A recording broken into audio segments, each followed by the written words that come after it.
इस्लाम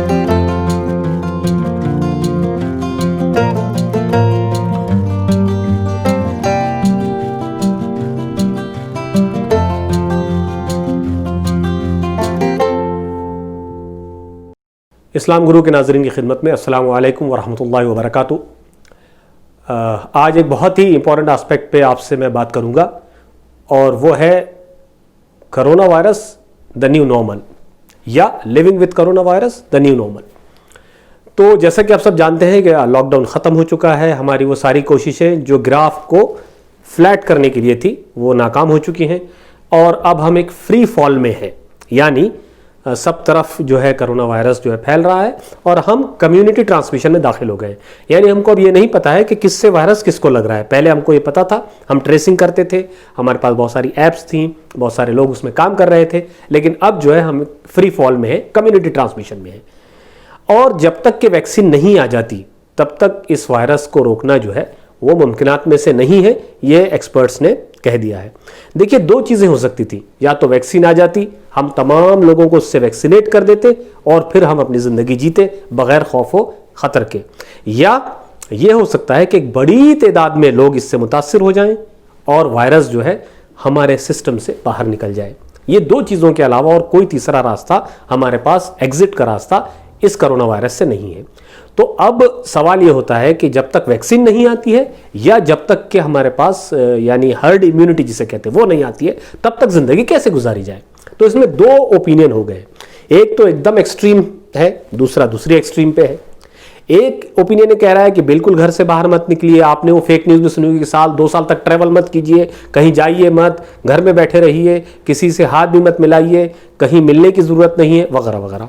एक दूसरा है कि नहीं नहीं कुछ नहीं है, तो नॉर्मल एक फ्लू लाइक वायरस है और अच्छा हो जाएगा। इसमें बहुत बड़े बड़े लोगों ने भी इस तरह की बातें की है ना, अच्छा हो जाएगा, कुछ नहीं होता है। लेकिन मैं आपको बताऊं कि ये दोनों एक्सट्रीम गलत हैं। हमको इसके बीच का रास्ता निकालना है। बीच का रास्ता क्या है कि एक तरफ तो हम इसको बहुत नॉर्मल भी नहीं लेंगे, बहुत लाइट भी नहीं लेंगे कि साहब कुछ नहीं होता है, फ्लू लाइक है, हो भी जाए। दूसरा है कि हम बिल्कुल भी ऐसा नहीं करेंगे कि कहीं जा नहीं रहे हैं, किसी से मिल नहीं रहे हैं, कोई काम नहीं कर रहे हैं, बिल्कुल भी नहीं। इसका बीच का रास्ता यह है कि हमको सबसे पहले, देखिए, 3 चीज़ें इंपॉर्टेंट है। पहला एस्पेक्ट है इसका साइकोलॉजिकल एस्पेक्ट, दूसरा है फिजिकल एस्पेक्ट और तीसरा इसका है प्रोफेशनल और सोशल एस्पेक्ट। तो पहला साइकोलॉजिकल एस्पेक्ट क्या है, वो ये है कि हम ये सोचें कि ये कोरोना वायरस अब हमारी ज़िंदगी की एक रियलिटी है, इससे पैनिक होने की, एंग्जाइश होने की ज़रूरत नहीं है। ये साइकोलॉजिकल एस्पेक्ट है। तो आप साइकोलॉजिकली स्ट्रांग रहेंगे। फिर मोमिन होने के हिस्से से तो हमारा ये यकीन है कि ये अल्लाह की तरफ से है और जो कुछ भी हमारे साथ होगा वो हमारी कदर है, हमारी तकदीर है, कद्दर अल्लाह है। और ये भी आप समझते हैं कि तकदीर का मतलब ये नहीं कि बस जैसा है वैसा चलने देंगे, बल्कि पूरी एहतियात के साथ जो कुछ होगा उसके बाद अल्लाह के हाथ है सब कुछ। तो पहली चीज़ साइकोलॉजिकल है। दूसरा इसका फिजिकल है, जैसे ये कि नहीं आप किसी से मिल रहे हैं या हाथ मिलाना चाहिए कि नहीं। मैं समझता हूं कि थोड़े वक्त तक के लिए हाथ नहीं मिलाना चाहिए, बल्कि इस तरह का गेस्चर आप दे सकते हैं अगर आप चाहें तो। ये फिजिकल हुआ। तीसरा इसका जो आपका प्रोफेशनल या समाजी एस्पेक्ट है, क्या आप लोगों से मिले कि नहीं मिले, क्या लोगों के घर जाएं कि नहीं जाएं। मेरा यह मानना है कि बहुत सारे ज़रूरी चीज़ें जो हमारी ज़िंदगी के हैं उसको अब हमको कैरी आउट करना चाहिए।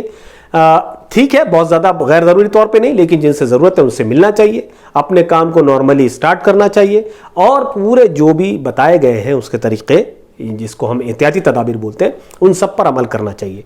जिसमें जहाँ तक हो सके भीड़ भाड़ के इलाकों में नहीं जाना चाहिए। जैसे लोग बाज़ारों में जा रहे हैं, बोल रहे हैं कुछ नहीं होता है, अब तो सब होना ही है। नहीं, बाज़ारों में ऐसे वक्त जाएं जब कम लोग हों। कोशिश करें कि आप लोगों को अवेयर भी कर सकें आजू बाजू के कि भाई देखिए भीड़ मत बनाइए। जो मास्क पहनने के तरीके हैं, देखिए वही बात है कि जो मास्क जनरल है उसको कुछ फायदे का नहीं, उसको ट्राई लेयर मास्क होना चाहिए, जो वर्ल्ड हेल्थ ऑर्गेनाइजेशन की तरफ से आ चुका है, पिछले ही हफ्ते उसकी गाइडलाइंस आ चुकी है। तो कोशिश करें अगर ट्राई लेयर नहीं हो, 3 लेयर वाला, तो एक वाला ही पहन लें। प्रॉपर जो भी बताया जा रहा है सैनिटाइजेशन का तरीका उसको इख्तियार करें और उसके बाद जो है नॉर्मली करें। तो साइकोलॉजिकल, फिजिकल और सोशल तीनों एस्पेक्ट पे एक बैलेंस व्यू आप अपना रखें।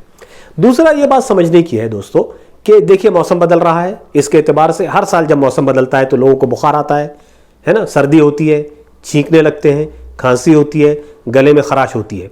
लेकिन इसका मतलब ये नहीं कि जिन सबको ये हो रहा है उन सबको कोरोना हो गया। ये बात बहुत अहमियत देगी। आपको ये बात समझना है कि ये चीज़ नॉर्मल जो मौसम बदला है उसकी वजह से भी हो सकती है।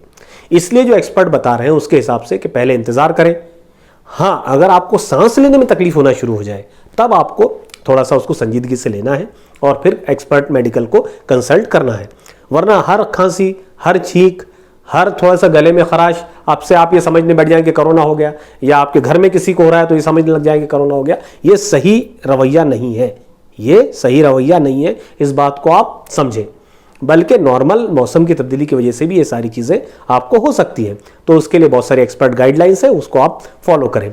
अगर बुखार भी आ रहा है तो देखें कि बुखार कैसा है, यानी बुखार के साथ आपको दूसरी प्रॉब्लम तो नहीं है जैसे सांस लेने में, या नोज़ बिल्कुल ड्राई हो जाए, या सेंस ऑफ स्मेल बिल्कुल चला जाए, तो भी आपको 2-3 दिन देखना है, उसके बाद जो है कोई स्टेप लेनी है। सादी पैरासिटामोल की गोली आप यूज़ कर सकते हैं बुखार के लिए, जैसा कि एक्सपर्ट लोग कह रहे हैं। तो ये बात आपको समझनी है कि living with corona the new normal में आपको 2 एक्सट्रीम के बीच का रास्ता इख्तियार करना है। ना बहुत ज़्यादा लीनियंट हो जाना है, ना ही बहुत ज़्यादा स्ट्रिक्ट हो जाना है, बल्कि जो अपनी नॉर्मल रूटीन की लाइफ है उसको गुजारना है। तो दोस्तों, ये कुछ बातें थी जो इस माध्यम से आपसे करनी थी। आप इस्लाम गुरु चैनल को लाइक भी करें, सब्सक्राइब भी करें और बेल आइकन भी प्रेस करें, ताकि जब भी कोई नया वीडियो ये लोग अपलोड करें तो आप लोग उस तक पहुंच सके, उसको सुन सके। Thank you very much.